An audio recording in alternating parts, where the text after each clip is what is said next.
नमस्कार दोस्तों। आप आजकल न्यूज़ में एल्विस यादव के केस के बारे में काफ़ी सुन रहे होंगे, लेकिन क्या आपको ये पता है कि एक्चुअल में क्या केस है, कहाँ से शुरू हुआ? अगर नहीं तो इस वीडियो के एंड तक बने रहिए। तो इस केस की दो स्टोरीज हैं। जब उन दो अलग-अलग स्टोरीज को हम कनेक्ट करते हैं तो एलिस एल्विस यादव का इशू उभर के आता है। तो सबसे पहले तो एक एनजीओ है पीपल फॉर एनिमल्स, जो जानवरों के लिए काम करता है, और यह एनजीओ मेनका गांधी का है, जो एक काफ़ी रिनाउंड पर्सनैलिटी हैं, आप लोग शायद जानते होंगे, जो एक एनिमल एक्टिविस्ट हैं। तो एक एनजीओ जो पीपल फॉर एनिमल्स है, वो नवंबर 2023 में एक खबर देता है पुलिस को कि नोएडा के सेक्टर 51 में एक बैंकेट हॉल में एक पार्टी चल रही है, एक रेव पार्टी चल रही है। और वो खबर देता है कि उस रेव पार्टी में वहां पर सांपों का जहर इस्तेमाल हो रहा है। तो उस एनजीओ की खबर के ऊपर वहां की नोएडा की पुलिस उस बैंकेट हॉल में रेड मारती है, और एक्चुअल में वहां से 9 सांपों को और कुछ जहर को बरामद किया जाता है। और उसके साथ 5 लोगों की गिरफ्तारी होती है, जिसमें से 4 स्नेक चार्मर्स थे।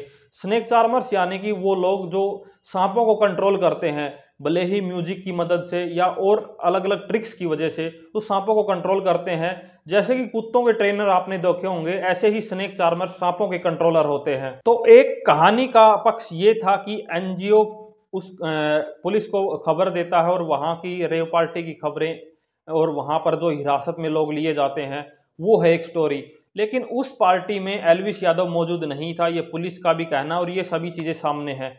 लेकिन जिस समय पे ये उस होटल पे रेड मारी गई, जो ये सिनेरियो बना, उसी टाइम पे एल्विस यादव की कुछ वीडियो क्लिप्स वायरल हुई, जिसमें वो सांपों के साथ देखा गया, और एक उनका गाना भी है फाजलपुरिया सिंगर के साथ, जिसमें भी सांपों का इस्तेमाल किया गया।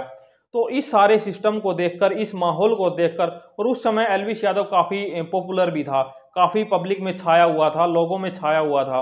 तो उस समय उस NGO people for animals NGO का एक इंसान जिसका नाम गौरव गुप्ता है, वो एक ट्रैप को लेकर के, यानी कि वो रियलिटी में तो नहीं थी, लेकिन उस ट्रैप के चक्कर में एल्विस यादव को फोन करता है कि हमें सांपों का जहर चाहिए। तो उस गौरव गुप्ता का कहना है कि जब मैंने फोन किया तो मेरे को कुछ कॉन्टेक्ट डिटेल्स दी गई, और उन कॉन्टेक्ट डिटेल्स पे जब हमने कॉन्टेक्ट किया तो उन्होंने सांपों का जहर प्रोवाइड करने के लिए हाँ बोला। अब इसमें कितनी सच्चाई है, कितनी नहीं है, ये सब तो अभी इन्वेस्टिगेशन चल रही हैं, और उसमें ही पता चलेगा कि क्या रियलिटी है क्या नहीं। तो ये दो अलग अलग स्टोरीज हैं। एक स्टोरी जहां पर नोएडा से कुछ सांपों की रेव पार्टी से सांप मिलते हैं, जहर मिलता है। दूसरी एल्विस यादव की वीडियो क्लिप्स आती हैं, और उसमें एल्विस सांपों के साथ देखा जाता है। तो इन दो अलग अलग स्टोरीज को जब कनेक्ट किया जाता है तो ये पता चलता है कि एल्विस यादव, और उस पर आरोप लगते हैं कि वो इन सभी सांपों के जहर की जो तस्करी होती है उसमें वह इन्वॉल्व है। हालांकि इस पर इन्वेस्टिगेशन अभी चल रही हैं, कोई भी कंक्रीट ना पुलिस का ना कोर्ट का कोई डिसीजन आया है जिससे ये साबित हो कि वो जो एक्यूज आरोपी एल्विस यादव है उसने रियल में क्राइम किया है या नहीं। लेकिन मेरी समझ ये कहती है कि ये इशू बहुत बड़ा नहीं है।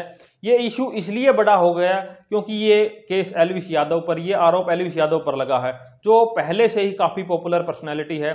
अदरवाइज इससे भी बड़े बड़े केस इंडिया में आज के टाइम पे चल रहे हैं, जो पब्लिकली बिल्कुल भी नहीं है, पब्लिक उनके बारे में नहीं जानती है। लेकिन इस छोटे से केस को इतना बड़ा इशू बना दिया गया क्योंकि ये एल्विस यादव से जुड़ा हुआ था। एल्विस यादव एक रिनाउंड पर्सनैलिटी हैं, यूट्यूबर हैं, और खास करके यूथ में काफी छाए हुए हैं।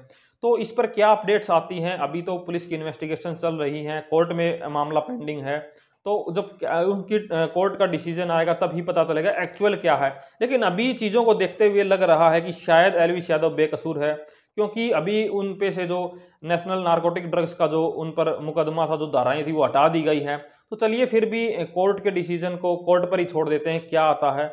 अगर इसमें कुछ कंक्रीट अपडेट निकल के आती हैं तो मैं आपको जरूर अपडेट करूंगा।